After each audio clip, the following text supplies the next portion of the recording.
नमस्कार, जय हिंद प्यारे साथियों। आप सभी का स्वागत है पारस फ्री एजुकेशन में। आज इस क्लास में हम संस्कृत के टॉप क्वेश्चन पढ़ने वाले हैं, जिसमें आपको पेडागोजी के साथ साथ व्याकरण के क्वेश्चन भी देखने को मिलेंगे, जो आपके एग्जाम पैटर्न पर होंगे, जहां से आपको एग्जाम में प्रश्न देखने को मिलने वाले हैं। इसलिए आप सभी से मेरी रिक्वेस्ट है, वीडियो कंप्लीट देखें और आप लोग कितना स्कोर कर पाते हैं वो भी आप हमें कमेंट करके जरूर बताएंगे। तो चलिए हम शुरू करते हैं प्रश्न क्रमांक 1 से। यहाँ पर कहा गया है, संस्कृत भाषायाम कथित आदेश अनुसारेण कार्य संपादनेन विकासो भवति। अर्थात यहाँ पर इसका अर्थ हुआ, संस्कृत भाषा में कहे आदेश के अनुसार कार्य संपादन करने से विकास होता है। ऑप्शन है भाषण कौशल का, व्याकरण दक्षता का, लेखन कौशल का या फिर श्रवण कौशल का। प्रश्न समझने का प्रयास करना। कहे आदेश के अनुसार कार्य संपादन करना, मैंने आपको जो आदेश दिया आपने उसे सुना और आपने उसी के अनुसार कार्य किया। तो यहाँ पर क्या है, जो महत्वपूर्ण क्या है, आप जो सुन रहे हैं उसी के अनुरूप कार्य कर रहे हैं, अर्थात इससे विकास होगा श्रवण कौशल का। ऑप्शन डी में कहा गया है श्रवण कौशल से, अर्थात श्रवण कौशल का विकास होगा। तो यहाँ पर राइट आंसर हमारा ऑप्शन डी के साथ जाएगा। कोई डाउट रहता है कमेंट में आप बेफिक्र होकर पूछ सकते हैं। इसके बाद आते हैं हम प्रश्न क्रमांक 2 पर।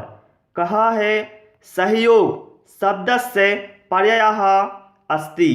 अर्थात यहाँ पर कहा गया है सहयोग शब्द का पर्याय या अर्थात हम कह सकते हैं समानार्थी। सहयोग शब्द का समानार्थी है, क्या है? आविष्कार, गणनम, योगाभ्यास या फिर सहकारः।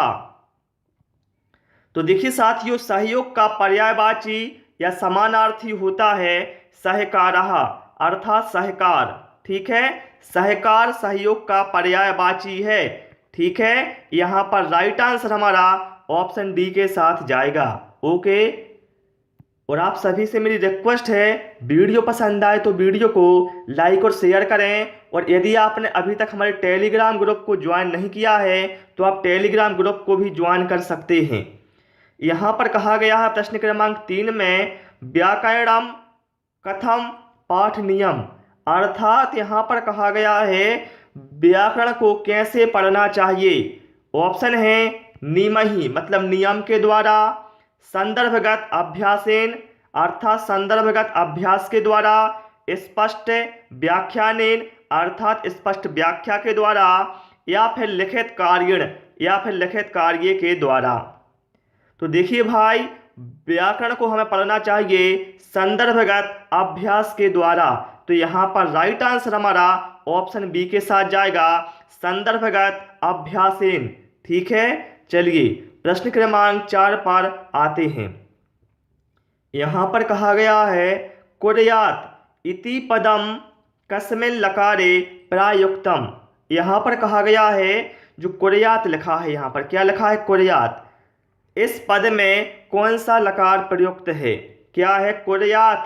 इस पद में कौन सा लकार प्रयुक्त है? ऑप्शन है लोट लकार, लंग लकार, लट लकार या फिर लिंग लकार।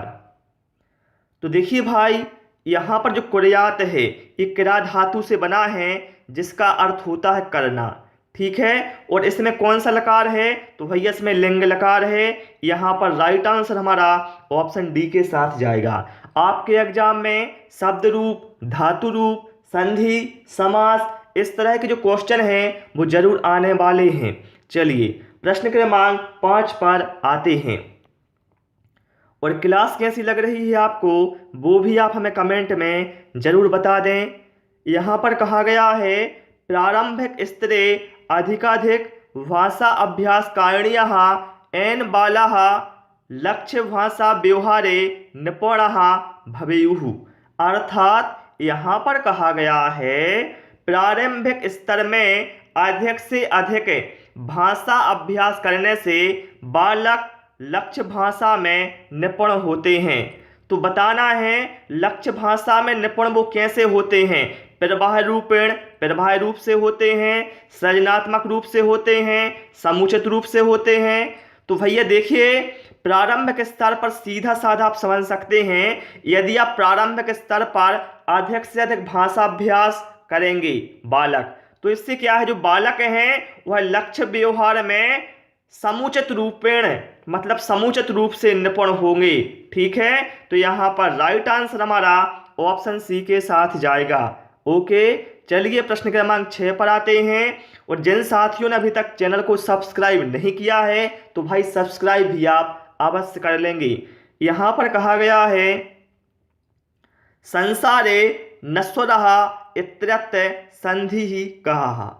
यहाँ पर क्या है, नश्वरः है, सुधार कर लेना। ठीक है, संसारे अनश्वरः इत्यत्र संधि का अर्थात संसारे अनश्वर, इसमें बताना है कौन सी संधि होगी, वृद्धि संधि, गुण संधि, प्राकृतिक भाव संधि या फिर पूर्व रूप संधि। तो भाई जब भी आपको इस तरह से देखने को मिले, जैसे ग्रामस्मिन्, ठीक है, वनेयपि, हरेयपि, क्या है, ऐसे मिले, हरेयपि देखने को मिले, वनेयपि देखने को मिले, ये बार बार पूछे जाते इसलिए बता रहा हूं, ग्रामे अस्मिन्।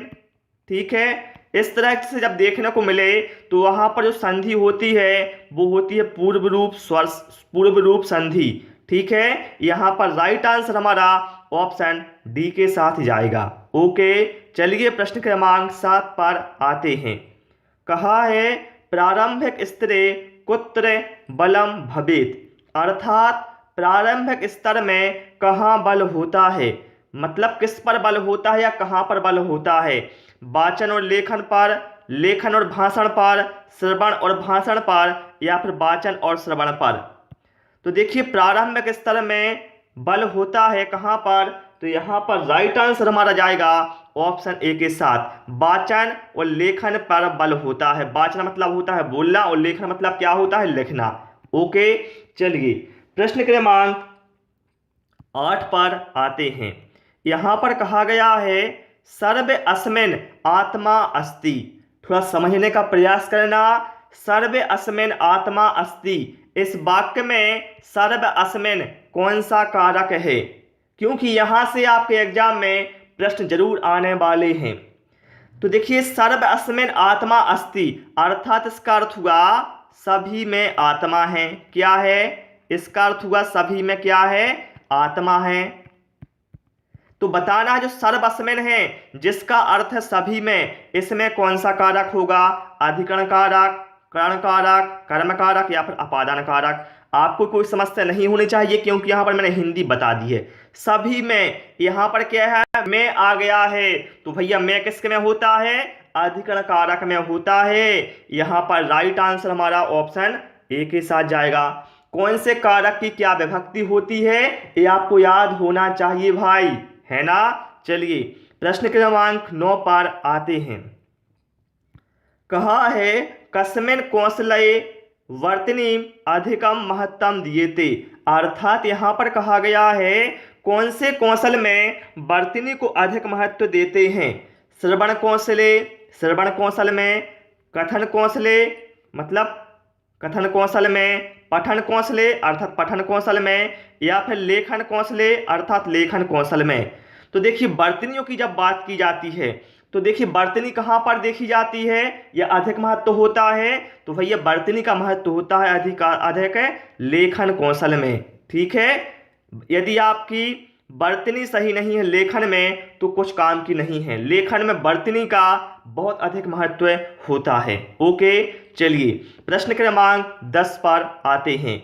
यहाँ पर कहा गया है, विशीर्णानि पदस्य अर्थः अस्ति, अर्थात यहाँ पर कहा गया है विशीर्णानि पद का अर्थ क्या है, बताना है। विशीर्णानि पद का अर्थ है क्या है, संचितानि मतलब संचित करना, प्राप्तानि मतलब प्राप्त करना या फिर अंडानि या फिर नष्टानि। तो देखिए भाई, विशीर्णानि पद का अर्थ होता है नष्टानि अर्थात नष्ट करना। ठीक है, क्या होता है, विशीर्णानि पद का अर्थ है नष्टानि, जिसका हिंदी में अर्थ होगा नष्ट करना। ओके, चलिए प्रश्न क्रमांक 11 पर आते हैं। कोई डाउट रहता है भाई कमेंट में आप बेफिक्र होकर पूछ सकते हैं। कहा गया है कस्मिन् कौशले अंतिम प्रश्न समस्यात्मक भवति। अर्थात यहाँ पर कहा गया है कौन से कौशल में अंतिम प्रश्न समस्यात्मक होता है। प्रस्तावना कौशले मतलब प्रस्तावना कौशल में, व्याख्या कौशले अर्थात व्याख्या कौशल में, प्रदर्शन कौशले प्रदर्शन कौशल में, या फिर श्यामपट्ट लेखन कौशले श्यामपट्ट लेखन कौशल में। तो भैया अंतिम प्रश्न समस्यात्मक होता है प्रस्तावना कौशल में। तो यहाँ पर राइट आंसर हमारा ऑप्शन ए के साथ जाएगा। ठीक है, चलिए प्रश्न क्रमांक 12 पर आते हैं। और मेरा हमेशा यही उद्देश्य होता है कम पढ़ो लेकिन अच्छा पढ़ो। आपने 50 प्रश्न पढ़ लिए और आपको उनका समझा नहीं है, आप पर हिंदी नहीं बन रही करते तो कोई मतलब का नहीं है। भाई मैं कहता हूं 50 प्रश्न की जगह आप केवल 10 प्रश्न पढ़ो लेकिन अच्छे तरह से पढ़ो, है ना। यहां पर कहा गया है संगणस्य शब्दस्य को अर्थः। अर्थात संगणक शब्द का क्या अर्थ है। गणितम, अबाकस, कैलकुलेटर या फिर कंप्यूटर। तो भैया मेरे संगणक का अर्थ क्या है, कंप्यूटर। यहां पर राइट आंसर हमारा ऑप्शन डी के साथ जाएगा। ओके, तो प्यारे साथियों आज इस क्लास में इतना ही। इसमें केवल हमने 12 क्वेश्चन इंक्लूड किए थे क्योंकि इसमें भाई बहुत मेहनत लगती है पीडीएफ बनाने में। ठीक है, मुझे उम्मीद है आपको क्लास पसंद आई होगी। क्लास पसंद आई हो सभी से रिक्वेस्ट है वीडियो को लाइक करें, दोस्तों के साथ शेयर करें और नए नए वीडियो पाने के लिए चैनल को सब्सक्राइब करें। Thanks for watching this video.